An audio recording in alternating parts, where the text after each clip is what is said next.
Basically, what we are going to do, we are going to beat the NDC in this election with a strategy that they will never understand. One that will shock them.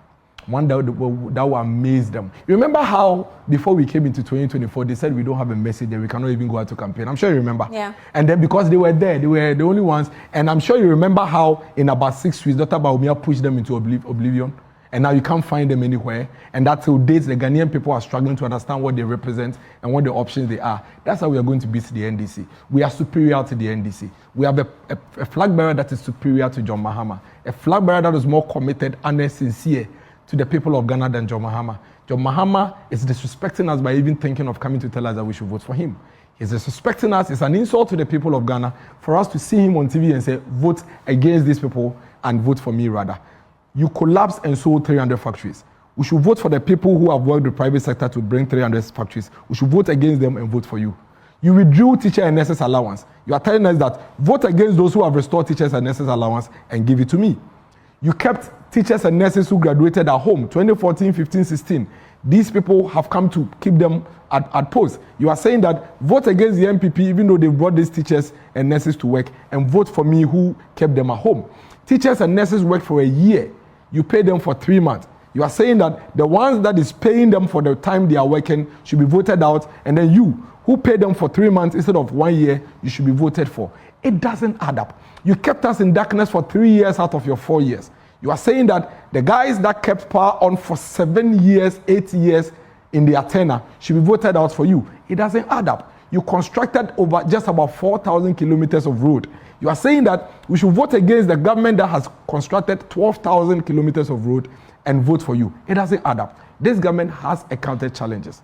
The macroeconomic indicators are difficult, have been difficult in the past 3-4 years. But this government is working at it. What we are having, the conversation we are having with the people of Ghana is this. Let's protect the gains we have made.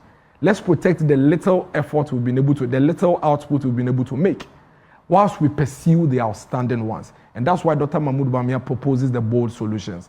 The bold solutions encompasses protecting the gains, protecting and consolidating the gains we have made. At the same time, proposing specific sector, tailor-made solutions to all the issues confronting us in this country. And the people are receiving it well. It's resonating with the people because they don't trust Mahama. They believe in Dr. Mahmoud Bawumia. Mahama was vice president. He came to tell us in 2012 that he's a spare driver. You remember he said that at the IEA debate. He said, I'm a spare driver. Make me the main driver and I will deliver you. Your candidate says he's a mate as well. Exactly. A mate is far productive than the spare driver. Do you know what the spare drivers do? For those who go to church or ask your cameraman in the production room, when you go to the church station, let me show you the setting. At the church station, the critical people, there's a bookman. You know the bookman? Yes. Then there are mates and the drivers. You know there's a shed. Yeah. That shed where they play the draft and the ludo. So whilst you are loading, you are playing your draft and your ludo. Over there are two categories of people. There are the drivers who are driving the cars and the spare drivers. They lazy around. They do nothing.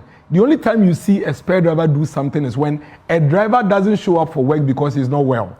Or a driver has to do something and the spare driver will come and take your car temporarily and go.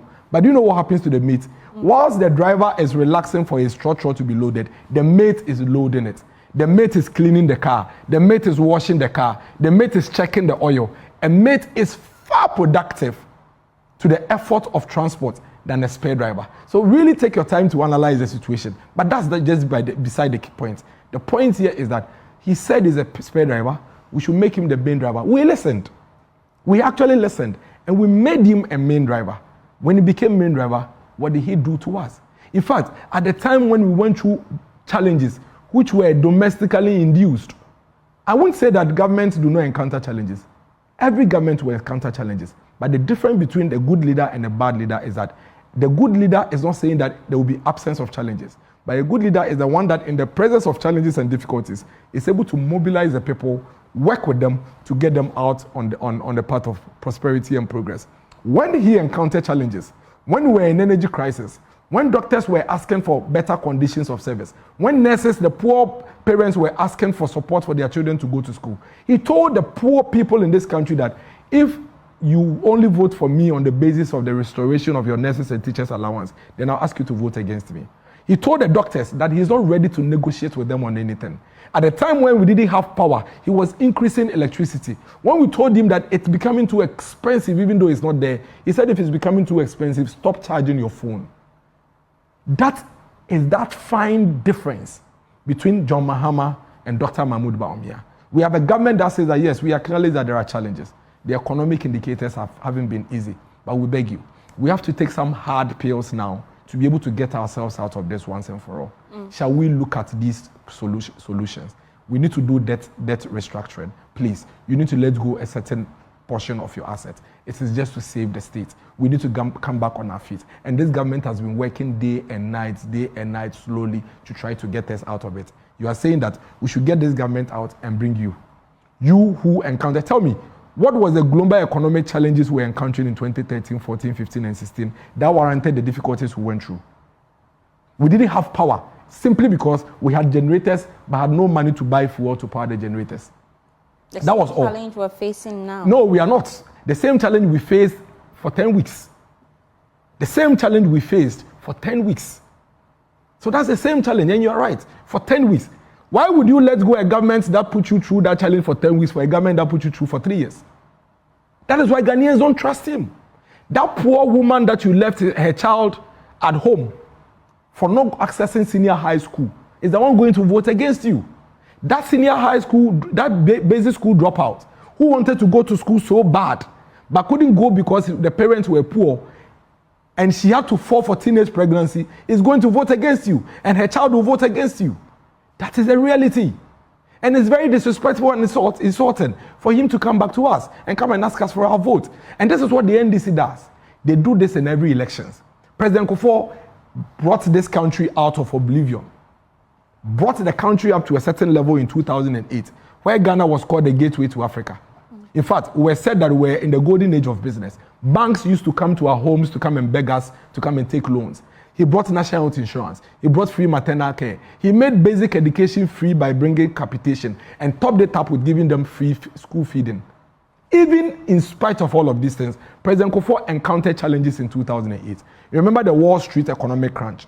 In this country, fuel prices went high. At the same time, you couldn't even get the fuel to buy. You had to queue at filling stations for 2 days before you get 1 gallon to buy. Water was a scarcity in this city. There was shortage of water, and that brought the famous Kufuor gallon. People in Laboni cantonment will walk with Kufuor gallon, the yellow gallons, looking for water. Do you know what the NDC did? When they realized that the Ghanaian persons were going through this discomfort between March 2008 and December, they said, let's pick on this and let's press the emotions of the Ghanaian persons. So Ghana, forget about all the things, the good things Kufuor has done. Forget about all the progress Kufuor has brought you. They are thieves. That is why you don't have water. They are thieves. That's why fuel is so expensive. Go to the Bank of Ghana. They've stolen all the gold from the bank reserve. There is nothing there.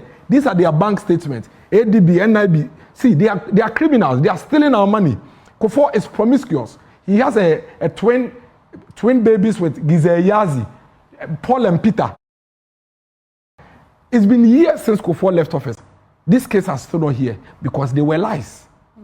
Complete lies. Eventually, when the General Secretary, now General Secretary of the NDC, became Deputy Finance Minister and was being vetted and asked, Honorable, you said that Kufuor had stolen all the gold from the Bank of Ghana Reserve. Please, you are now in government. Have you checked? Do we still have it there? I say, Mr. Chairman, I was not the one who said it. Some people said it, and I only published it. So you have. That is how tricky the NDC can be. And that is the reason why the people of Ghana are today telling John Mahama that we've seen this before. We've heard this before. We understand there are difficulties. We understand there are challenges. But we are paying attention to the gains that have been made. For the first time in the history of this country, we want to protect these gains. So we want a leader that believes in the gains we've made so that we see how he can help us achieve the orders that are outstanding. You have become vice president. You have become president.